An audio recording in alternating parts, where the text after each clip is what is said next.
Hi, this is Julie from Soulbridge Holistics. Good morning, Soulbridge Tribe. Today I wanted to talk to you about a couple of little issues that connect together in a very unusual way.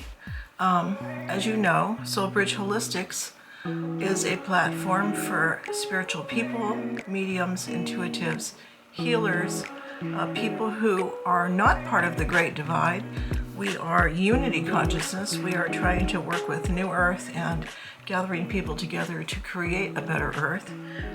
It is in a direct contrast to people who seek to fight, throw bottles, create division, create disparities, try to malign others. It's very difficult to be on a platform in the public eye and have people come up and take pot shots and make little negative comments. So please don't do that on this channel. I do need to let you know that everything I say is my opinion, even though it's backed by experts and research. I myself have a doctorate, and I consider myself to be a fair and reasonable person. And the reason I give you this kind of introduction is because I see a lot of malignment. I see a lot of competition, competitiveness, where people have to take a stand. I'm this, I'm that, and have a political division. You don't need to be part of the political division. The great Satan has created this type of negativity so that you can pit Army A against Army B and wait for one of them to pull the trigger. It's fear-based, so they can start shooting at each other. And it's definitely fear-based thinking that you have to take a side, you have to be one or the other. I did not vote in the last election, and it's not because I don't care about people or my country, it's because I refuse to be part of the division. But I let it play out. I see what people say and who they vote for. And there's bashing on both sides. And there are things that you can say about all the parties because it's a special kind of breed of person that wants to be a politician. And it's a special breed of person that wants to be a president, really, because you know the minute you get up there, you're subject to being continuously bashed. And it's interesting that every person who makes a YouTube video, as well as every person who votes for a political office, is going to put themselves in the public eye. And the minute you do that, somebody's got something negative to say. I created a video about the afterlife. If you don't agree, then move on, but you don't have to make negative comments based on a limited belief system. If you don't agree, then you don't agree. But you can't tell me that the work that I do or the knowledge that I have is not real. That's just not going to work, okay? If you don't believe it because you haven't seen it or you haven't studied it, please do yourself a favor, deep dive into the topics that I describe and look at them for real, okay? Because I work with death and dying, I work with hospice patients, I work with people who have died and come back. That's called near-death experiencers. The stuff that they see on the other side, and then they bring it back and report on it.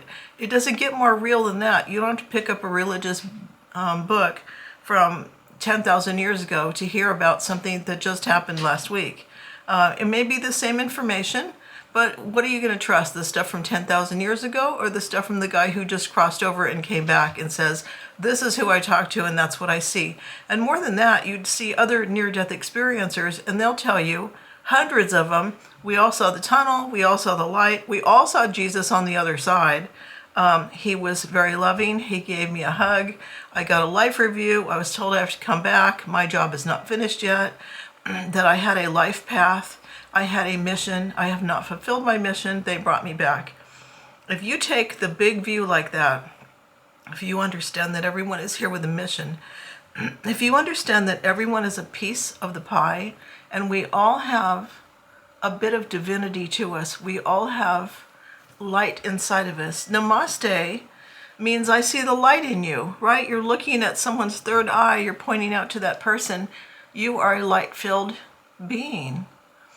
It's interesting that I did a U-turn across from McDonald's and there was Holy Sepulchre Church. And my daughter's busy looking up what's a sepulcher. And then there's a sign on the lawn that says, this is sacred territory. And you're looking up, okay, sacred. Is a cemetery sacred? Is it sacred ground, really? Yes. The bodies of those people, living or dead, are sacred. Your body is sacred. And those remains of those loved ones, they are sacred to someone. No matter how long they've passed away, that being's life, the job that they did, the path that they walked, is part of the Akashic blueprint now, and it is sacred. So everything that you're doing is being recorded. And yes, you do have angels that walk with you and record that, and it becomes part of the Akashic records. And this is not an argument. It's not up for discussion. You can just look it up, and you can talk to near-death experiencers. Go to those conferences. Talk to them in person. The person who overdosed, the person who had a heart attack, the person who drowned, all those people. Because no, that's not just the brain, lacking oxygen. Not when they hover over the roof of the hospital and look down the hallway and see what's going on in every room and hear all the discussions that people were having, and then come back into their body and go, my wife is down the hall banging on the soda machine right now and yelling, I'm going to have a Coke even though I'm not supposed to have sugar because I'm so nervous and I'm really scared. Okay, they're like, you should have known that. Your life is a spiritual experience. And there's lots of things that you can know, that you can access. It's just that if you put yourself in the mindset, like I have my whole entire life, of being a healer and intuitive, the more you experience this inner knowing, the more you center yourself and work with the higher energies, the more sensitive you become. So intuitives and sensitives are taking the litmus test on the world. We're seeing where things stand. Artists do that too, and comedians, I think, because they will reflect back to you what they see. But sensitive individuals, especially mediums, it's very difficult to put yourself out in the world. It's difficult to sit in front of a camera. It's difficult for other people who haven't had your experience to try and judge you and say what you're doing is not real. That's not a fair evaluation. Okay, being a brain surgeon might be real, even though you never get to see the inside of a brain and you didn't go to medical school. What the person's doing is real. Maybe it just looks like they're up on a screen playing with some tiny little tools, squirting dye into something and taking a bubble out. You're like, yeah, right, that's just an image on a screen. If you just look at it at face value like that, you're never going to understand what really happens. So if you can deep dive into the world and stop taking everything at face value, it really helps to have hobbies. It doesn't matter if it's growing crops or hatching eggs. When you see a seed erupt and you understand that that seed has a magnetic connection to the earth and it knows to send the roots down, if you look at the chemicals, the enzymes, and those other little organisms in the soil that are interacting with that seed that help it to gather nutrients, if you understood the complexities of what it takes to get that plant to grow and the photosynthesis process as it's interchanging with light and sun and turning that into food, this world is far more complicated than you know and that you understand. And that the more you focus in detail on the things going on your planet, the more you'll have respect for how great it is to be alive and for the God that created us, this universal creator, this great being that has endowed us with free will, even the free will to bash other people. And so what I'm going to say is not going to be controversial because I want you to keep a level head. I want you to be fair-minded. I want you to understand that your son could be the next president, and then what are you going to do? You're going to sit there and let people bash your son because you raised him and you know him, but now he's up on that stage, and maybe he's trying to do a really good thing. He's trying to bring the budget down. He's trying to pave the roads. He's trying to give people jobs. He's trying to control international trade. He's trying to control wars in other countries. Whatever he's trying to do, you immediately try and find fault with that so that you can bash him. Or especially if you didn't vote for him, you voted for somebody else. Let's bash him just because my person didn't win. It's like breaking someone's windows because that's not the football team that you like and the other team won. It's immature. It's foolhardy. It requires some inner growth in order to not have those very caveman type reflexive postures, that anger management issue, with things that are going on outside of you. If you close your eyes and look what the real world is, the world is composed of energy. And it's composed of thought-filled, directed energy. And you direct it into particles, and then they hold that energy for a while, and it looks real to you. You're looking at a giant illusion. I think Eastern religions, especially Hinduism, will deep dive a lot into illusion, how everything around you is illusion. And it really helps to understand that so that you keep a level head. When I looked at Biden and Trump, I saw that Biden would wander around on stage and not be able to find the stairs and mumble to himself. And at one point he asked, can I go to bed? And you look at yourself and you go, this man is too old and feeble to be running a country. What's going on here? Then you get Trump on stage and you realize he has a pretty limited vocabulary. I think the most educated president we ever had was Obama. Extraordinary vocabulary, great public speaking ability. Trump's vocabulary is very limited. And yet people who have researched his vocabulary and then researched the vocabulary of common man out there said, he speaks for the common man. He's not using fancy vocabulary. He talks a lot like the guy next door, and he uses very simple language. He's a businessman. He understands spreadsheets, definitely understands money. But okay, he's not an orator. He's not the greatest public speaker. But when he gets in front of a microphone, he makes up for it with his tall stature, his very solid big body, his loud voice, and the eye contact he gives, and the amount of attention that he pays to detail. He understands the questions from a business perspective, and he understands business. He's got a track history, right? The track record of making businesses go. And that's a good person if you want to run your country like a business. And let's face it, for many, many years that was not being done. Our budget is out of control. A lot of our laws are not being obeyed. A lot of things were sliding. And nobody was checking who's on the rent rolls and what's going on. How's our money being spent? Trump's made an effort to do that. I really appreciate that. And I appreciate that somebody cares about our country, because country bashing is not an okay thing either. That's called treason, by the way. And, some people believe that if you're treasonous, you should go to Uganda or some other country that wants you. You should leave here, because I'm in America and I care about my country. It is a role model for other countries. So let me give you a little bit of history. Silicon Valley is a place where the great thinkers create technology. Berkeley is a place where the great thinkers create policy. Those two areas that are in the Bay Area where I live are the thought leaders. They get together and they create policies that affect California, including the Lanterman Act and disabled rights and different kinds of policies that affected California to make it a better place to live. And in return, the other states start to follow California's guidelines. Gay rights, gay marriage, legalizing marijuana, all that stuff started right in California and in the Bay Area. We are the thought leaders here. And even though what I'm saying sounds so very futuristic right now, the rest of the states start to take notice. Talk about intuitives, healers, Reiki, mediumship. It might be more common in California. It sure is around here where I'm at.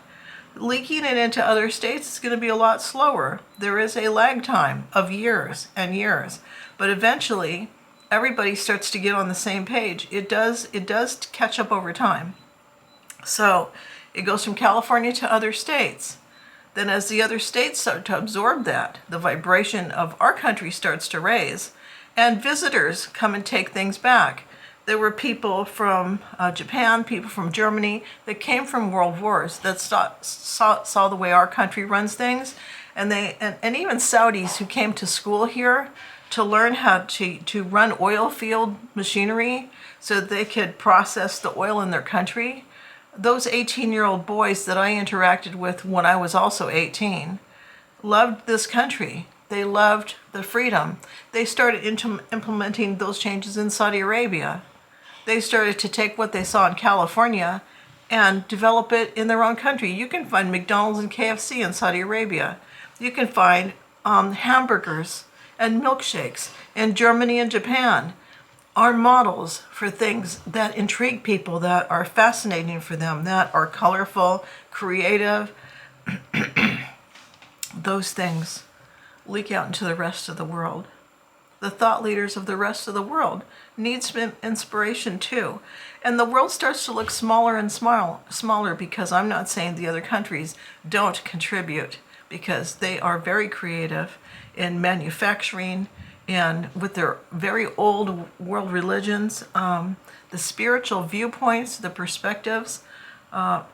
Everybody has something to contribute. It's very important to become worldly and understand that the United States is not the end of, it's not a flat earth and you don't fall off the side and disappear at that point. When you look at what does Europe think of America, what do the British think of America, what does India think of America? Try looking at those news streams. If you want to understand Trump and the policies that are going on, look at it through their eyes. When they understand that they have similar problems with immigration, or similar problem with people jumping fences and being in the country who never had proper documentation. People who are on rent rolls and collecting food stamps who never had proper documentation. What do they do about it in their countries? Do they allow that in their countries? Because do they adopt our policies, or do they shame us? Like, how come America can't get its act together? How come you have rules on the books that you're not even obeying? Why are police, why is anyone even looking the other way? How do you allow those things to happen? How do you run a country that way? For the good, for the public good? How do you use taxpayer dollars appropriately? Stuff that we've entrusted our government with. And you do want to trust your government. And so the government has an obligation to listen to the people. And the leader has an obligation to fulfill the wishes of the people. We try to do that. There are self-interests. There are lobbyists who try and get in there and go, well, we're not going to give that to you unless you scratch our back first. And so there's some dirty dealing in back rooms. But for the most part, America is still a role model for the rest of the world.